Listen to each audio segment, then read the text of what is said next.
हाथों को उठाओ सब जन।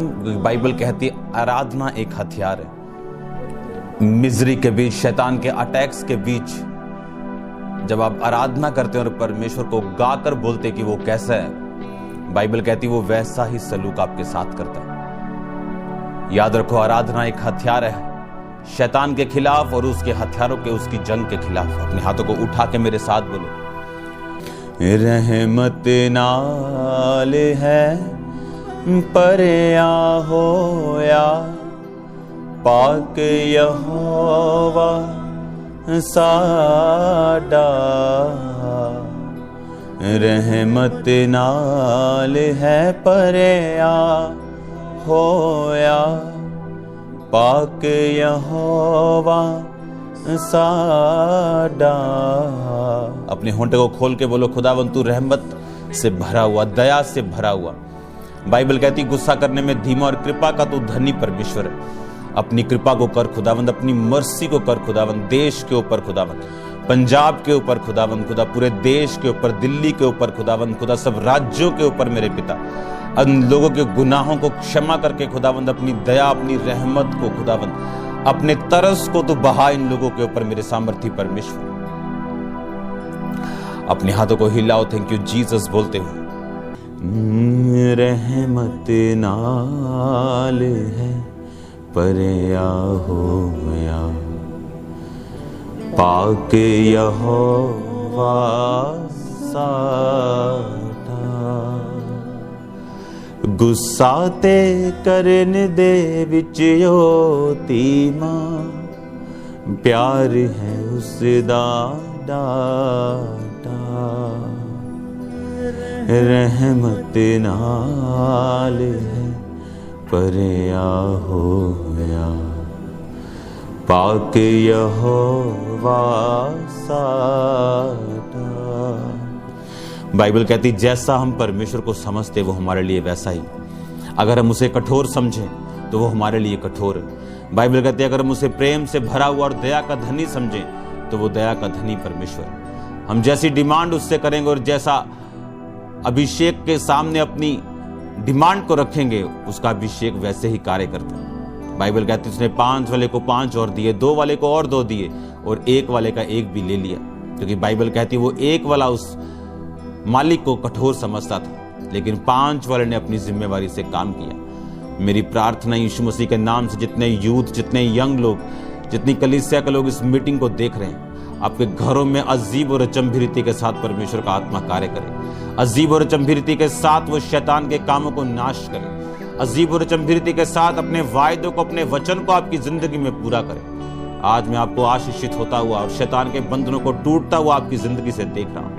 मैं आपको ब्लेस्ड घोषित करता हूं, आशीषित घोषित करता हूं। प्रभु यीशु मसीह के पवित्र और सामर्थी नाम में मैं मांगता हूं, आमीन। अपने हाथों को हिला, बोलो आज का वचन मेरी जिंदगी में 100 गुना फल लाए। अंधकार की शक्तियां इन वचनों को चुरा न सके। मैं इसे सिर्फ सुनूं नहीं खुदावंद, इसे मानूं और 100 गुना फलों को लेके आऊं। आपकी लाइफ इस बात पे डिपेंड करती कि आप वचन पे कितना चलते हैं। बाइबल कहती वो आने वाली मुसीबतों से हमें बचाता है। बाइबल कहती है आने वाले झमेलों से हमें बचाने के लिए, आने वाले उस अंधेरे से बचाने के लिए वो अपने वचन को भेजता है। अगर आप विश्वास करते हैं कि आज खुदावंद ने इस वचन को भेजा है, तो अपने हाथ को उठा के बोलो, खुदावंद मैं तेरे वचन के लिए तेरा शुक्र करता हूं, तेरा थैंक्स करता हूं, और मैं विश्वास करता हूं कि ये वर्ड मेरी जिंदगी में फल को लेके आएगा। खुदावंद मैं 100 गुना फलों को देखूंगा। खुदा प्रभु यीशु मसीह के पवित्र और सामर्थी नाम में हम मांगते हैं, आमीन। स्वागत है यीशु मसीह की प्रेजेंस में आपका। मेरा आज बिलीव है, जो मैं अपनी आत्मा में देख रहा हूं, कि आज जब आप जितना आप तारीफ करेंगे इन दिनों में, सुनो, जब शैतान अटैक करे डिप्रेशन से, वो बीमारियों से, वो वायरस से, वो फाइनेंशियल ट्रबल से, उसका हर एक अटैक करने का जो मकसद है, वो मकसद है हमारे विश्वास को हिलाना। एक चीज मैं आपको बताता हूं कि वो नहीं जानता कि जब वो ये अटैक किसी विश्वासी, किसी लोगों के ऊपर वो करता है, तो वो ये नहीं जानता कि वो लोग क्या सोच रहे हैं। वो ये नहीं जानता कि जिन पे वो अटैक कर रहा है उनके दिल में क्या है, क्योंकि बाइबल कहती दिल को समझने की दिल की बातों को जानने की ताकत सिर्फ परमेश्वर के पास है, स्वर्गदूतों के पास नहीं। स्वर्गदूत नहीं जानता आपके दिल में क्या है। इसीलिए बाइबल कहती, जब स्वर्गदूत ने कहा था कि जकरिया तेरे बेबी होगा और ये ऐसा होगा, और जकरिया ने कहा मैं कैसे जानूं क्योंकि मैं बूढ़ा हूं, मेरी पत्नी बूढ़ी है। उसने कहा तूने मेरी बातों की प्रतीति नहीं की, इसलिए जब तक तेरे वो बेबी नहीं होगा तू म्यूट रहेगा, तू बोल नहीं पाएगा, गूंगा रहेगा। स्वर्गदूत ने मैसेज दिया, लेकिन वो ये नहीं जानता कि उसके दिल में क्या और वो क्या जवाब देगा। उसके जवाब के अनुसार उसने उसे फल दिया, क्योंकि अगर वो उसे म्यूट ना करता, उसे गूंगा ना करता, तो अपने शब्दों से बोल बोल करी कि मेरे नहीं हो सकता, मेरे नहीं हो सकता, मेरे नहीं हो सकता, परमेश्वर भी उसे दे नहीं पाते। इसीलिए कि वो इन वर्ड्स को ना बोले, क्योंकि जब मरियम ने कहा, स्वर्गदूत ने कहा तेरे बेबी होगा, उसने कहा मेरे कैसे, मैं तो पुरुष को जानती नहीं, मैं तो मैरिड नहीं। उसने कहा परमेश्वर का आत्मा तुझ पे छाएगा, परम प्रधान की सामर्थ तुझ में छाएगी, और वो पवित्र जो पैदा होगा परमेश्वर का मसीह कहलाएगा। सब वचन उसको दिए। तो उसने कहा ठीक है, तेरी दासी को ना, प्रभु की दासी को प्रभु के वचन के अनुसार हो। लेकिन यूहन्ना, जकरिया जो था, यूहन्ना का बपतिस्मा देने वाला का बाप, उसका पिता जो था, वो बोल रहा था कि ऐसा नहीं हो सकता। इसीलिए उसको म्यूट करना पड़ा, उसको उसकी आवाज को बंद करना पड़ा। और बाइबल कहती, जब उसके बेबी हुआ और उसने नाम जो स्वर्गदूत ने बोला था लिख कर दिया, किसका नाम यूहन्ना रखो, क्योंकि उसके परिवार में किसी का नाम यूहन्ना नहीं था, क्योंकि वो सिर्फ अपने परिवार वाले ही अपने नामों को आगे लेके जाते थे कि परदादा का नाम ये है तो यही उसका नाम है, बस 5, 7, 10 नाम ही रोटेट होते थे। तो जब उसने लिखा कि यूहन्ना इसका नाम है, तो लिखा, उसकी जुबान जो थी वो खुल गई। अब शैतान ये नहीं जानता कि जब वो आप पे अटैक करता है, आपके हार्ट में क्या है, आपके दिल में क्या है। लेकिन जब आपके परिस्थितियों के अनुसार आप वैसा रिएक्ट नहीं करते, इसलिए मैंने कहा अगर आप वर्शिप करें इन दिनों में, ये आपके लिए एक मास्टर वेपन होगा, एक हथियार है जो होली स्पिरिट ने मुझे बताया आप लोगों के लिए। आपके घरों में परमेश्वर की रहमत के सॉन्ग्स को लगाओ, वो भला है, वो चंगा है, वो सामर्थ्य है, ऐसे सॉन्ग्स को आपको सुनना है। खासकर पुराने ज़बूर जो हैं, ऐसे जो सामर्थ्य से, जो वर्डिंग जिनकी करेक्ट है, जिनमें आज की करप्शन जो सॉन्ग्स में मिल गई, अगर वो ना मिली हो, उन सॉन्ग्स को निकालो, उन्हें अपने घरों में, अपने मोबाइल्स पे लगा के रखो, उन पे मनन करो, क्योंकि जो आप मनन करेंगे कि वो रहमत से भरा हुआ है, वो रहमत से भरा हुआ है, आप वही रहमत को अपनी लाइफ में देखेंगे। याद रखो, कोई भी वचन अपने आप पूरा नहीं होता। आप एक वचन को लेते हैं और बाइबल कहती the gift is working out of miracles, कहते सामर्थ के काम करने का वर्कआउट करना। वर्कआउट कैसे? कि अगर एक व्यक्ति को मालूम है कि इसके कोड़े खाने से मैं चंगा हो चुका हूं, वो वचन अपने आप पूरा नहीं होगा, उस वचन को लेना, प्रार्थना में मनन करना, उसके कोड़े खाने से मैं चंगा हो चुका हूं, वैसी ही बोली रखना कि हाँ मैं चंगा हो चुका हूं, वैसे ही चाल रखना, वैसा ही विश्वास रखना, वैसे ही कदम रखना, यानी वर्कआउट करना उस वचन के ऊपर फेथ के साथ। ऐसे लोग हैं, अगर आप उनके सिर दर्द हो जाए, बोलो तुझे सर्वाइकल हो गया, तुझे, वो बंदा भी कहना हाँ सच्ची सर्वाइकल हो गया मैनू। उसने दिया और आपने ले लिया। अगर नहीं भी होगा तो आपको हो जाएगा। उस समय आपको स्पिरिट में आपको रिब्यूक करना होता है, डांटना होता है आत्मा में कि मैं हील हूं, मुझे ये बीमारी नहीं, उसके कोड़े खाने से मैं चंगा हो चुका। कब तक? जब तक आपको रिजल्ट ना आए। कब तक आप नल के नीचे बाल्टी रखते हो? जब तक वो भर ना जाए। एकदम से रखोगे और 2 सेकंड से निकाल लोगे, क्या वो भर जाएगी? आपको वहां भी पेशेंस रखना पड़ता है कि वो भरेगी तो आप अपना काम करेंगे, नहाएंगे। वर्ड जो है वो पेशेंस के साथ और वर्क के साथ, काम के साथ आपकी जिंदगी में प्रैक्टिकल मैनिफेस्ट होता है और काम करता है आपकी लाइफ में।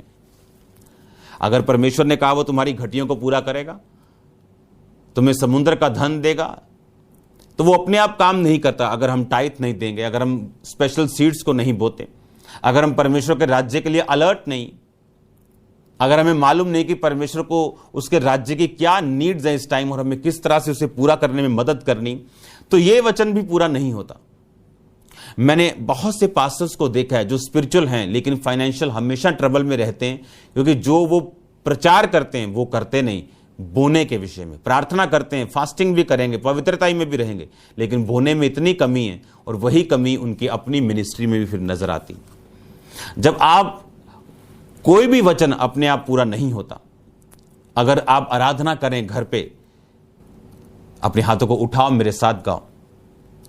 रहमत नाल है परया होया, पाक यहोवा साडा। रहमत नाल है परया होया, पाक यहोवा साडा। हालेलुया। आप इस पे मनन करेंगे, वर्शिप करेंगे, जैसा आप बोलेंगे, जैसा आप आराधना करेंगे, वैसा ही मसा आपकी जिंदगी में कार्य करेगा। बहुत सालों पहले ही मैंने अपने क्वायर में ऐसे लोग जो बोलते हमें गाने का मौका दो, हमें सबको बैन कर दिया था। अगर कोई भी सॉन्ग गाना तो वो सॉन्ग हमें मालूम होना चाहिए, उस सॉन्ग्स की वर्डिंग्स क्या है हमें मालूम होना चाहिए। अगर आप आज कलीसियाओं में देखो तो आराधना इतनी कंफ्यूज है, क्योंकि एक पहला सिंगर आके कह रहा है कि उसके कोड़े खाने से हम चंगे हो चुके हैं, दूसरी सिंगर आके बोल रही है हे प्रभु मैनू छू ते मैनू चंगा कर जिद्दां तू 12 साल वाली औरत नू कीता। मतलब लोग कंफ्यूज हैं कि उन्हें चंगे हो चुके हैं या वो मांगे या वो क्या करें। क्योंकि आराधना जब आप करते हैं, जब आप वर्शिप करते हैं, जब आप अपने होठों से परमेश्वर की स्तुति करते हैं, वो सेम जो शैतान आपको देख रहा होता है कि इतने ट्रबल के बावजूद मैं इसको हिला नहीं पाया, जिस तरह बाइबल कहती पौलुस और सिलास, जब यीशु मसीह के नाम के कारण उनको बैंते मारकर उनको साइड पे रखा गया, उनको जेल में रखा गया, उनके पैरों को ठोक दिया गया, और बाइबल कहती आधी रात के वक्त उन्होंने आराधना करनी शुरू की, और सब कैदी उनकी सुन रहे थे और सोच रहे होंगे ये पागल व्यक्ति हैं जो मरते हुए भी आराधना कर रहे हैं। और बाइबल कहती भूडोल हुआ, यानी भूचाल आया, उनकी जो जंजीरें थी वो खुल गई और परमेश्वर ने उन्हें आजाद किया। और इतना वो दरोगा डर गया, वो जेलर डर गया कि ये क्या हुआ, और उसके घराने ने भी परमेश्वर के वचन को कबूल किया। आराधना बंधनों को तोड़ती। सिर्फ तभी आराधना नहीं कि जब मीटिंग शुरू हुई तो आपने वर्शिप की।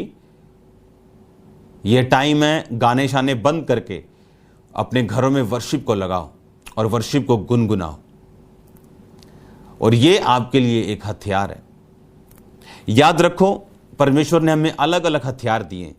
अगर वो हथियार हम रख लेंगे और इसे यूज नहीं करेंगे, अगर रिमोट को मैंने रख लिया और मैंने यूज नहीं किया और मैं फिर खिंचता जाऊं कि मुझे टीवी की आवाज नहीं आ रही, मुझे टीवी की आवाज नहीं आ रही, टीवी ऑन क्यों नहीं हो रहा, ये रिमोट मेरे हाथ में परमेश्वर ने दिया, अगर मैं आवाज करना चाहता हूं मुझे इसे अनम्यूट करना होगा, इसकी आवाज को बढ़ाना होगा। परमेश्वर ने हमें हथियार दिए, अगर हम यूज नहीं करेंगे तो वो आपकी गलती होगी, परमेश्वर की नहीं। हालेलुया। आज जिस वचन को मैं आपके साथ शेयर करना चाहता हूं, राइज अप वुमेन, बहुत से क्वेश्चंस को, बहुत से सवालों को, बहुत से ब्लेस्ड मैसेजेस को मैंने रिसीव किया इन दिनों में। इतने कभी मैंने मैसेजेस को रिसीव नहीं किया जो परमेश्वर का आत्मा आज बहनों की जिंदगी में कर रहा है। इस बात को आपने हमेशा याद रखना, परमेश्वर इसीलिए आया। बाइबल कहती वो क्रूस जो उसने उठाया वो इसीलिए उठाया कि वो शर्मिंदगी तुम्हारी और मेरी थी। बाइबल कहती वो डाकुओं को, वो गुनहगारों को वो क्रूस देते थे, लेकिन बाइबल कहती यीशु मसीह ने उसे उठाया, मारा गया और तीसरे दिन इसलिए मुर्दों में से जी उठा कि वो आपको बता सके कि वो अपनी मर्जी से उस क्रूस को उठाया। उसने अपनी मर्जी से उठाया, अपनी मर्जी से मरा और जी उठा। और वो क्रूस, वो शर्मिंदगी, अगर आज बिलीव करे कोई कि मेरी शर्मिंदगी यीशु मसीह उठा चुके हैं, तो बाइबल कहती है उस शर्मिंदगी से परमेश्वर आपको आजाद करता है। बाइबल कहती हवा ने पाप किया, उस शर्मिंदगी के कारण हवा पर कर्स आए, सबसे अधिक कर्स हवा पे आए, यानी औरत पे आए। उसी कर्स के बाद वो ट्रबल के नीचे रही। अगर आप पुराने टाइम में देखो तो एक हजार एक राज्य की वो रानियां होती थी। इमोशनली, मेंटली डिस्टर्बेंस, रेप्स, वो सब चीजें वो उस गिरावट का हिस्सा थी। लेकिन यीशु मसीह ने, बाइबल कहती, उस कर्ज को तोड़ने के लिए अब उस क्रूस को उठाया। रोमन टाइम में औरतों की गवाही तक को लिया नहीं जाता था, यानी औरतें गवाही तक नहीं दे सकती थीं कि एक कोर्ट में जाके वो गवाही देने के भी काबिल नहीं थी। और प्रार्थना करते थे लोग कि पिता, मैं तेरा शुक्र करता हूं कि मैं स्लेव नहीं हूं। पुराने टाइम में जो बंधुआ मजदूर होते थे जिनकी हालत जानवरों से भी बदतर होती थी, तो ये प्रार्थना होती थी लोगों की कि मैं बंधुआ मजदूर नहीं हूं, मैं थैंक्स करता हूं कि मैं औरत नहीं हूं, और मैं थैंक्स करता हूं कि मैं अन्य जाति नहीं हूं। ये यहूदी लोगों की प्रार्थना होती थी। और औरतों की गवाही, बहुत पुराने टाइम में औरतों की गवाही तक को लिया नहीं जाता था कोर्ट में, आप जानते हैं। लेकिन इस चीज को परमेश्वर ने इतनी जबरदस्त रीति के साथ तोड़ा। अगर हम मत्ती उसकी 28 बाब को पढ़ें, उसमें लिखा कि सब्त के दिन के बाद, सप्ताह के पहले दिन पो फटते ही मरियम मगदलीनी और दूसरी मरियम कब्र को देखने आई, और देखो एक बड़ा भूकंप हुआ, क्योंकि प्रभु का एक दूत स्वर्ग से उतरा और पास आकर उसने पत्थर को लुढ़का दिया और उस पर बैठ गया। उसका रूप बिजली का सा और उसका वस्त्र पाले के समान उज्जवल था। उसके भय से पहरुए कांप उठे और मृतक समान हो गए। और स्वर्गदूतों ने स्त्रियों से कहा, मत डरो, मैं जानता हूं तुम यीशु को जो क्रूस पे उठाया गया था ढूंढती हो। वो यहां नहीं, परंतु अपने वचन के अनुसार वो जी उठा है। आओ वह स्थान देखो जहां प्रभु पड़ा था, और शीघ्र जाकर उसके चेलों से अब तुम कहो कि वह मृतकों में से जी उठा है, और वह तुमसे पहले गलील को जाता है, और वहां उसका दर्शन तुम पाओगे। और देखो, मैंने तुमसे कह दिया। वे भय और बड़े आनंद के साथ कब्र से शीघ्र लौटकर अपने चेलों को सुसमाचार देने के लिए दौड़ गईं। तब यीशु ने मिला और कहा, सलाम। उन्होंने पास आकर और उसके पास पांव पकड़कर उसको दंडवत किया। तब यीशु ने उससे कहा, मत डरो, मेरे भाइयों से जाकर कहो कि गलील को चले जाएं, वहां मुझे देखेंगे। औरतों की गवाही को मान्य नहीं दिया जाता था। औरतों का रुतबा वो नहीं था। भवन के अंदर एक स्पेशल आंगनों तक वो नहीं जा सकती थी। इसी कर्ज को खत्म करने के लिए बाइबल कहती प्रभु यीशु मसीह ने जन्म लिया कि वो हवा के, वो औरत के उस श्राप को खत्म कर सके।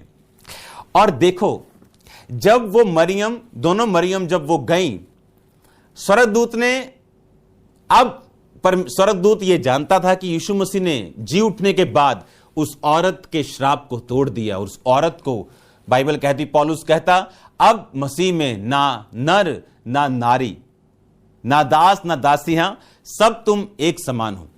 अब इस वचन को उल्टा ना लिया जाए कि एक समान मतलब कि एक समान। जो चीज मैं कहने की कोशिश कर रहा हूं, आपको यह ध्यान से समझनी पड़ेगी।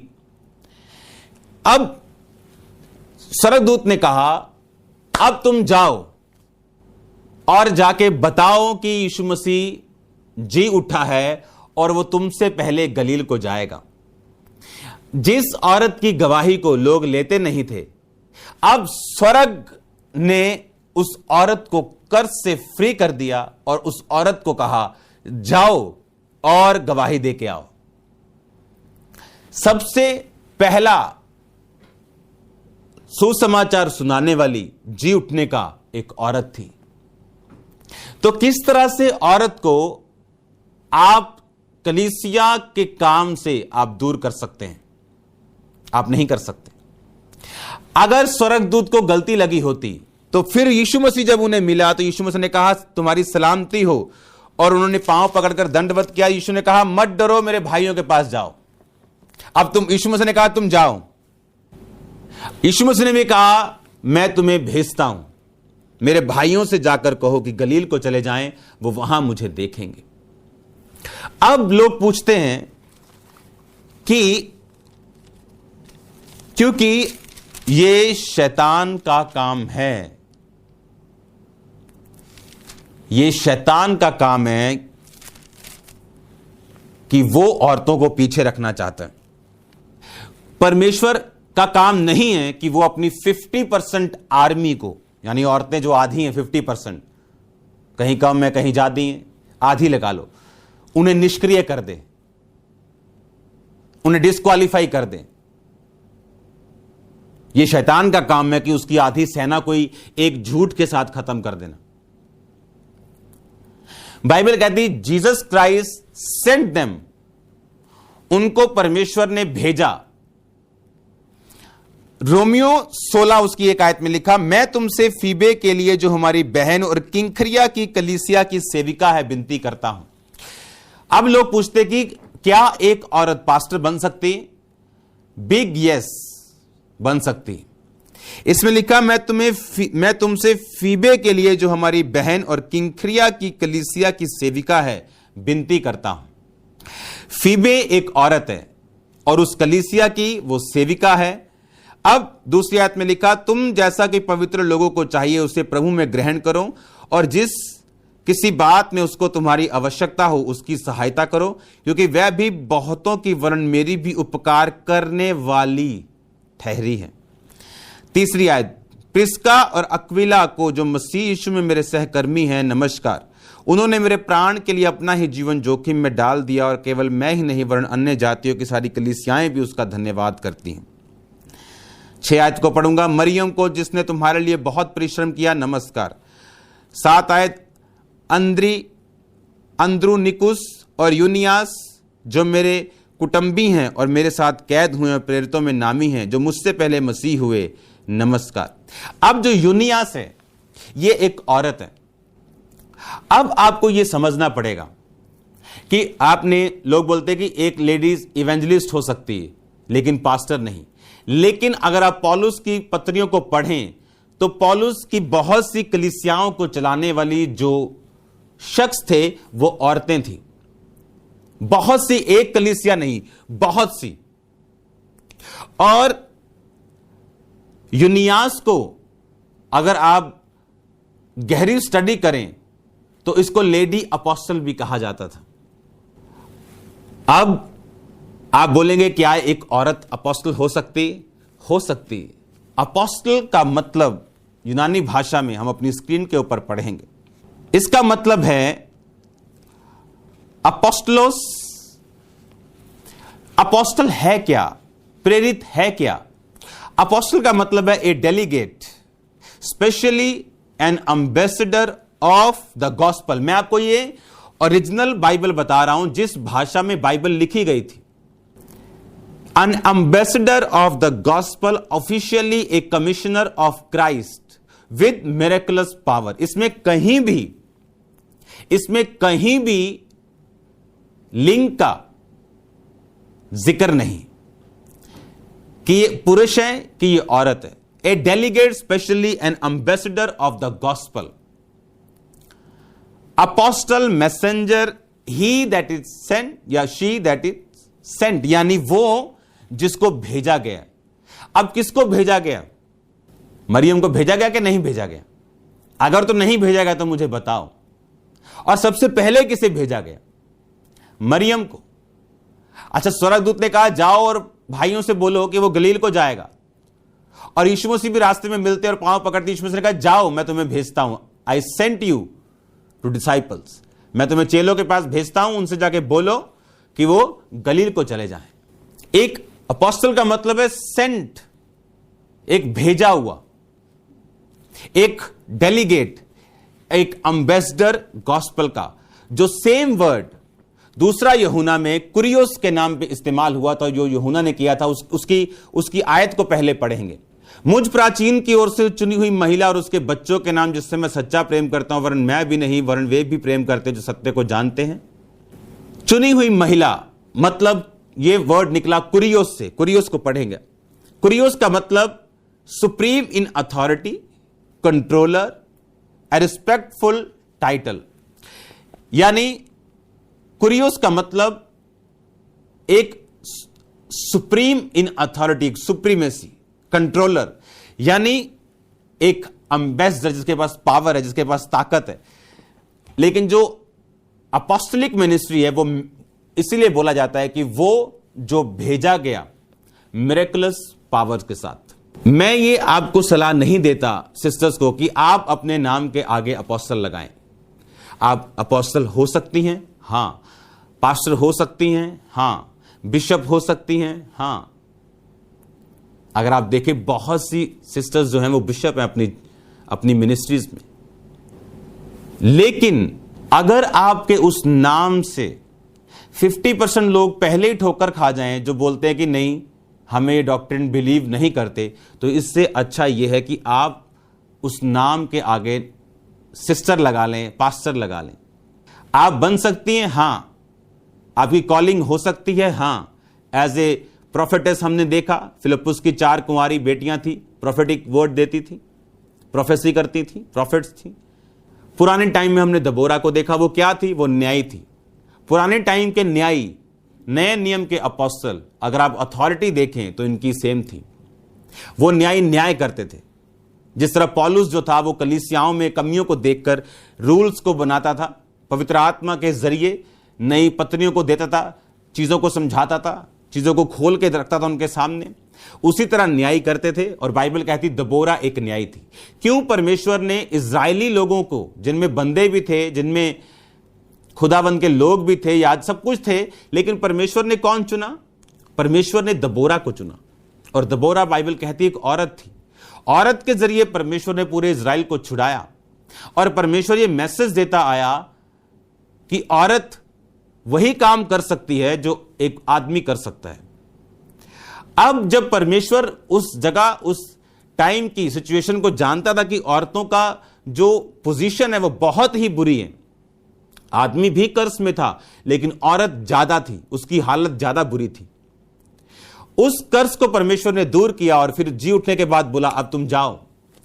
यीशु मसीह ने 12 प्रेरितों में एक औरत क्यों नहीं चुनी? मैंने आपको उसका कारण बताया कि ऐसा पॉसिबल नहीं था कि 2 औरतें चुनी जाती और वो जा रहे हैं जी, जंगल में जा रहे हैं जी, पहाड़ों में जा रहे हैं जी, और लोग देख रहे हैं कि 10 लड़के 2 लड़कियों के साथ कहीं जा रहे हैं। वो उसको स्वीकार ही नहीं करते, वो उनके प्रीच को सुनते ही नहीं।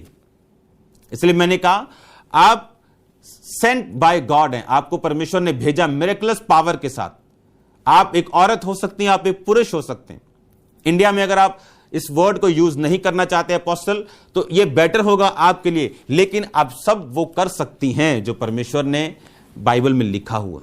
अगर आप बाइबल में ध्यान से पढ़ें तो यूनियास एक बहुत कॉमन नेम है, और यूनियास एक बड़ा कॉमन नेम है औरत के लिए, जिसको लेडी अपोस्टल कहा गया नए नियम में। यूनियास एक बहुत कॉमन नेम था। कुछ लोग बोलते हैं कि यूनियास औरत नहीं थी। जिस तरह आज अगर किसी का नाम साक्षी हो तो हम बोले कि नहीं ये साक्षी औरत नहीं हो सकती, साक्षी तो ये एक बंदा लगता है। तो सोचने से कुछ नहीं होगा। उस जमाने में यूनियास किसी औरत का नाम, किसी बंदे का नाम थी, वो औरतें थी, औरत थी, और बाइबल कहती वो एक लेडी अपोस्टल थी। लेकिन मैं आपसे इस नाम को यूज ना करने की सलाह दूंगा, लेकिन आपको यह सलाह दूंगा कि आप सब कुछ कर सकते हैं। आप अगुवाई कर सकते हैं, आप हील कर सकते हैं, आप डिलीवर कर सकते हैं, आप आगे बढ़ सकते हैं। परमेश्वर ने कलीसिया में मिसमैनेजमेंट ना हो कि और बंदा कुछ कह रहा है और औरत उसकी बात को काट रही है। इसलिए औरत को वह कहा जब बंदा बोल रहा हो उसकी बात को सुनो और उसके अधीन रहा जाए। और अगर कोई बात समझ ना आए या कोई डिसएग्रीमेंट है तो घर में जाके उससे पूछा जाए अपने पति से, और पति उसको समझाए और जो बात राइट हो और फिर वो बात को इस्टेब्लिश किया जाए। हालेलुया। अगर आप बाइबल को ध्यान से पढ़ें तो उसने कहा चुनी हुई श्रीमती यानी कुरियोस, एक अथॉरिटी पाई हुई औरत, सुप्रीम इन अथॉरिटी, कंट्रोलर इसीलिए बोला, और इसीलिए पौलुस की बहुत सारी कलीसियाओं की जो सेविकाएं थी वो औरतें थी। अगर वो कलीसिया में थी तो आपको क्या लगता है वो क्या करने के लिए थी? वहां पे काम करने के लिए थी, खुदावंद के कामों को करने के लिए थी, प्रोफेटिक मिनिस्ट्री के लिए थी, अपॉस्टलिक मिनिस्ट्री के लिए वो थी, इसलिए वो वहां पे थी। और यही परमेश्वर का प्लान है। उसने इसीलिए आपकी डिग्निटी को रिस्टोर करने के लिए जान दी, और बाइबल इन बातों से भरी हुई।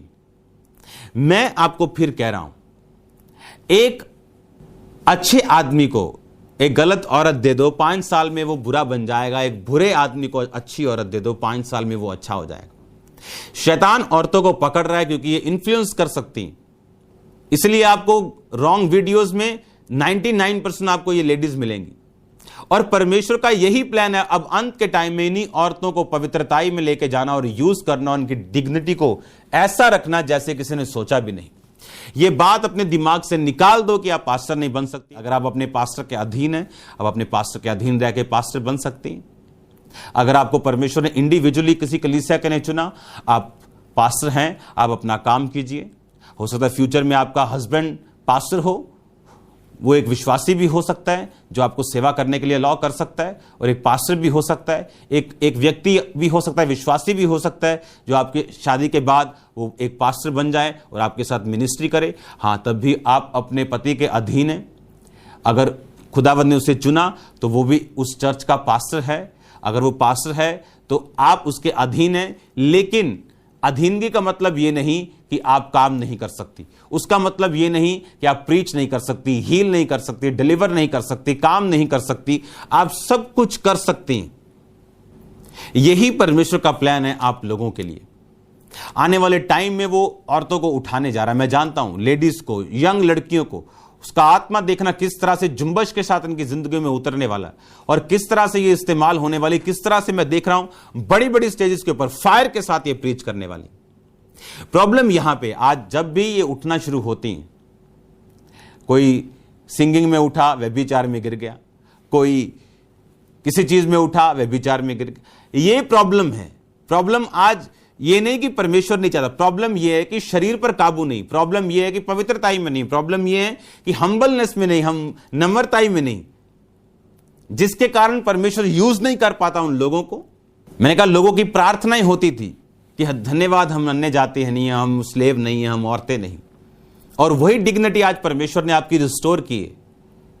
वही वैल्यू आपकी परमेश्वर रिस्टोर करना चाहता है।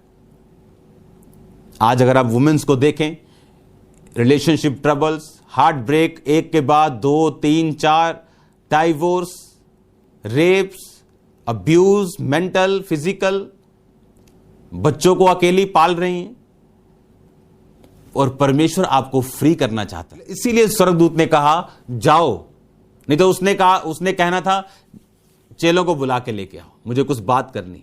जब परमेश्वर आज्ञा देता, सुसमाचार सुनाने वालियों की, औरतों की लिखा सेना हो जाती। ये मैसेज परमेश्वर शुरू से देता आया। उसने पुराने टाइम में अगर आप देखो तो पवित्र आत्मा उतरता था नबियों के ऊपर, कुछ समय के लिए उतरता था, अपना काम करता था और चला जाता था। नबी बोलता था कि खड़े खड़े यहोवा का काम देखो, आज यहोवा तुम्हारी ओर से लड़ेगा, तुम्हें लड़ना पड़ेगा, ये वो जो भी खुदावंद ने बोला। उसके बाद वो आत्मा चला गया। नए नियम में अब वो आत्मा उतरता आता और जाता नहीं, वो आत्मा हमारे अंदर रहता और हम उस आत्मा से फिल्ड होते हैं, भरते हैं। यानी अपने शरीर को हम और त्यागते हैं, अपनी इच्छाओं को और भरते हैं, और समर्पण के साथ। उसी तरह से पुराने नियम में परमेश्वर ने दबोरा को ठहराया, हुल्दा को, बहुत सी औरतों को ठहराया, एक मैसेज देने के लिए कि अंत के दिनों में मैं अपना आत्मा सब मनुष्यों पे उंडेलूंगा, तुम्हारे बेटे तुम्हारी बेटियां भविष्यवाणी करेंगी। वो हथियार क्यों देगा बेटियों को भविष्यवाणी का, अगर उसने यूज नहीं करना। भविष्यवाणी करेंगी तो शांति की बातें बोलेंगी, तसल्ली की बातें बोलेंगी, उपदेश देंगी। उपदेश तभी देंगी जब आप माइक देंगे, मौका देंगे, काम करेंगे, आप ड्यूटी देंगे, वो जाएंगी, काम करेंगी।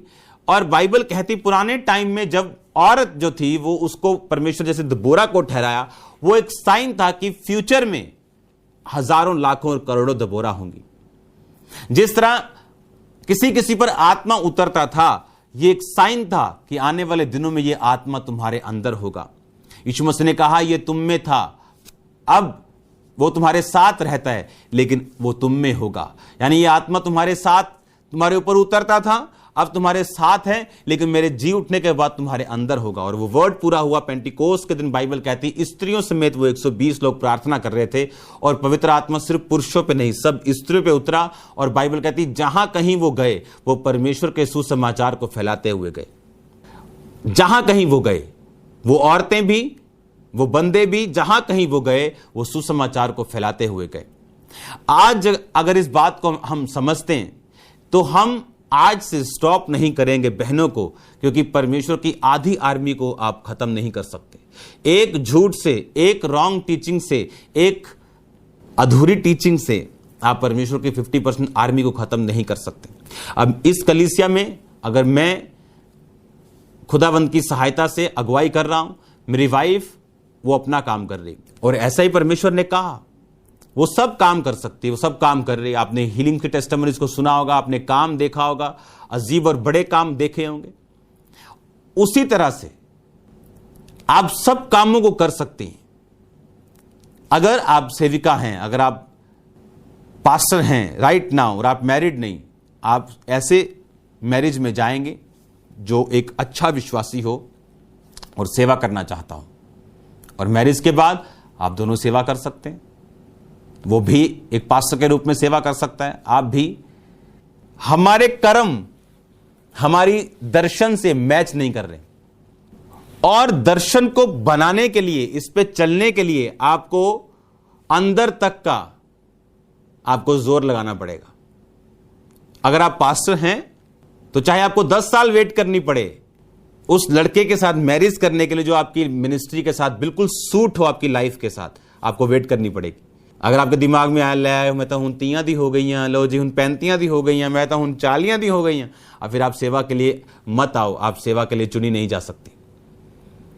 आपको पूरी लाइफ आपको अपनी एक तरफ रखनी होगी, अपनी इच्छाओं को एक तरफ रखना होगा। मिनिस्ट्री में आने के बाद बहुत सी लड़कियों को शैतान उड़ा देता है, पता है क्यों? क्योंकि 90% जो सेवा में होती उनका मकसद होता है अच्छी मैरिज हो जाए, उनकी प्रार्थना होती है अच्छी मैरिज। उनको आज अगर फॉरेन का रिश्ता मिल जाए वो सब पास्टरगिरी छोड़ के भाग जाएंगे। इसका मतलब शुरू से ही हमारी जो फाउंडेशन है वो रॉन्ग है। अगर हम सेवा करना चाहते हैं तो हमारी प्रार्थना होगी हमें उसी तरह का लड़का मिले। अगर एक लड़का सेवा कर रहा है उसकी प्रार्थना होगी उसे उसी तरह की औरत मिले।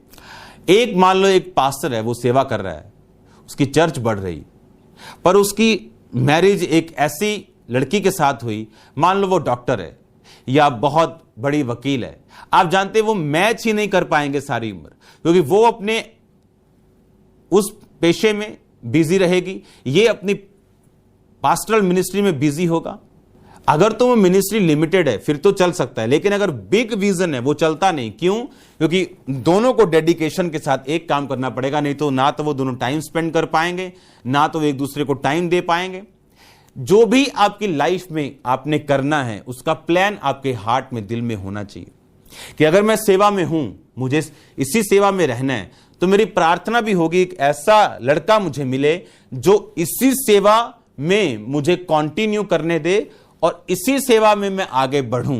उसको ढूंढने के लिए, ऐसे रिश्ते को ढूंढने के लिए चाहे 10 साल लग जाएं, 1 साल लगे, 15 लगे, नो प्रॉब्लम। इसे कहते हैं विजन के साथ चलना। आपका विजन है चर्च बढ़े, चर्च बढ़े, और एक तरफ आपने पासपोर्ट लगाया कि अगर अमेरिका का लग गया भाग जाऊंगा मैं, उड़ जाऊंगा। इसका मतलब आपकी prayers total waste of time है, आपका विश्वास जीरो है, आपकी कोई वैल्यू नहीं है स्पिरिचुअल। आप अंधे हैं, आप गूंगे हो चुके हैं, आप बहरे हो चुके हैं। ना तो आपको वचन समझ आ रहा है, ना तो आपकी आंखें खुली हैं, आप अंधों की तरह चल रहे हैं। मुझे यह बात मालूम थी कि एक विजन को जो परमेश्वर ने मुझे दिया उसे बनाने के लिए, उस पर चलने के लिए, उसको स्ट्रांग करने के लिए मुझे कंप्लीट डिपेंड रहना पड़ेगा होली स्पिरिट के ऊपर, और वही पवित्र आत्मा मुझे बताएगा मुझे क्या करना है और मुझे क्या नहीं करना। आपको यह बात समझनी है कि यह परमेश्वर का प्लान है आप लोगों के लिए, क्योंकि वो रिस्टोर करने वाला परमेश्वर है। औरतों की लाइफ को, उसकी डिग्निटी को, उसकी वैल्यू को वो रिस्टोर करने के लिए आया। अपना दर्शन बना के रखो, अपना विजन बना के रखो, अपने विजन को लिख के रखो। क्लियर विजन आपका होना चाहिए। आप जानते हैं बहुत से लोगों को पवित्र आत्मा छूता नहीं। बहुत से ऐसी लड़कियां जो मिनिस्ट्री में हैं उनको होली स्पिरिट गाइड नहीं करता। अगर पास्टर समझाए भी तो पवित्र आत्मा उनको गाइड नहीं करता। पता है क्यों? क्योंकि परमेश्वर पास्टर की मेहनत को व्यर्थ नहीं जाने देना चाहता। वो लड़कियों का विजन क्या है कि हाँ, हम इधर सेवा करेंगे, जब शादी का टाइम आएगा तब शादी करके चले जाएंगे। कहां होगी उन्हें कुछ नहीं पता, जहां से भी ऑफर आएगा हम करने के लिए तैयार हैं। और तभी पवित्र आत्मा उनके दिल को खोलता नहीं और समझ का आत्मा उन्हें नहीं देता। क्योंकि जब वो एक विजन में होती कि हमने इधर रहना है, हमने यही मिनिस्ट्री में, हमने यही जगह पे, इसी एरिया में हमने ये पास्टरल मिनिस्ट्री करना है, इसी के अनुसार हमें पति चाहिए, इसी के अनुसार बॉडी चाहिए, सेहत चाहिए, बच्चे चाहिए, सब कुछ चाहिए, इसी के अनुसार जब आप खड़े हो जाते हैं उस मिनिस्ट्री में, उस विजन में, उस काम में, तो परमेश्वर, उसको टाइम लग सकता है, तो परमेश्वर आपकी बुद्धि को और आपकी ब्लेसिंग्स को वो खोलना शुरू करते हैं। इसलिए बहुत से पास्टर्स की ब्लेसिंग्स नहीं खुलती, इसलिए बहुत से लोगों की, बहुत सी बहनों की ब्लेसिंग्स ओपन नहीं होती, क्योंकि उनको कुछ पता नहीं कि वो करना क्या है।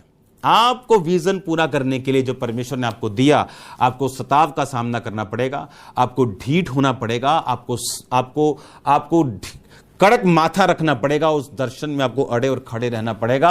10-10 साल भी अगर ग्रोथ ना हुई तभी भी आपको खड़ा रहना पड़ेगा। परमेश्वर आपको परख सकता है, वो आपको चेक कर सकता है। हर टाइम आपको ये नहीं सोचना हमारी ग्रोथ भी खामरा चर्च के अनुसार हो। मेरी टेस्टिमनी अलग है, मुझे ट्रबल्स अलग थे, मेरी लाइफ अलग थी, आपकी अलग है। हर एक बंदे की, हर एक औरत की, हर एक बुलाए हुए व्यक्ति की लाइफ अलग है, उसकी गवाही अलग है, उसका तरीका अलग है, परमेश्वर का उसको बढ़ाने का सिस्टम अलग है, परमेश्वर की उसके जीवन में योजना सबके लिए अलग है। हालेलुया। लेकिन बाइबल कहती है वो भली योजनाओं को आपकी जिंदगी में रखता है, वो बेस्ट प्लानिंग्स को आपकी लाइफ में रखता है। उसको समझने के लिए, उन बातों को जानने के लिए आपको प्रार्थना में रहना होगा, आपको उस दर्शन में खड़े रहना होगा। याद एक बात रख लो, परमेश्वर ने आपको इज्जत देने के लिए, आपको ऑनर देने के लिए, बढ़ाने के लिए, बड़े काम आपकी जिंदगी के द्वारा करने के लिए और पवित्र आत्मा से भरपूर होने के लिए आपको चुना। तो ये बात भूल जाओ कि आप ये नहीं कर सकती, आप वो नहीं कर सकती, आप सब कुछ कर सकती। एनीथिंग, मिरेकुलस पावर के साथ आप काम कर सकती, प्रोफेटिक पावर के साथ आप जा सकती, इवेंजलिज्म में जा सकती। बाइबल कहती अपोलोस जो बाइबल का महा टीचर था, उसको सिखाने वाली यीशु मसीह के बारे में एक औरत थी, उसको और भी अच्छी तरह से बताने वाली एक औरत थी। तो मर्दों को भी अब थोड़ा वो डरना नहीं चाहिए और उनको आगे आने देना चाहिए। और मैं जानता हूं इस वर्ड से शैतान को बहुत मुश्किल हो रही, औरतों के जरिए से ही वो मुश्किल करने की कोशिश करता है। और क्योंकि ये वचन जहां जहां तक जा रहा है वो औरतें मन बना चुकी हैं। मैं देख रहा हूं मुझे आपसे बात करने की जरूरत नहीं, मैं देख रहा हूं आप मन बना चुकी हैं सेवा करने का, आप मन बना चुकी हैं काम करने का, आप मन बना चुके हैं यीशु मसीह के नाम में, और आप बड़े काम करेंगे यीशु मसीह के नाम में। मैं आपको देख रहा हूं, आप सब ब्लेस्ड हैं, मोर देन ब्लेस्ड हैं, बहनें ज्यादा ब्लेस्ड हैं। God bless you. परमेश्वर के वचनों को सुनने के लिए हमारे चैनल को सब्सक्राइब कीजिए और हमारी लेटेस्ट वीडियो सबसे पहले देखने के लिए बेल आइकन को प्रेस कीजिए।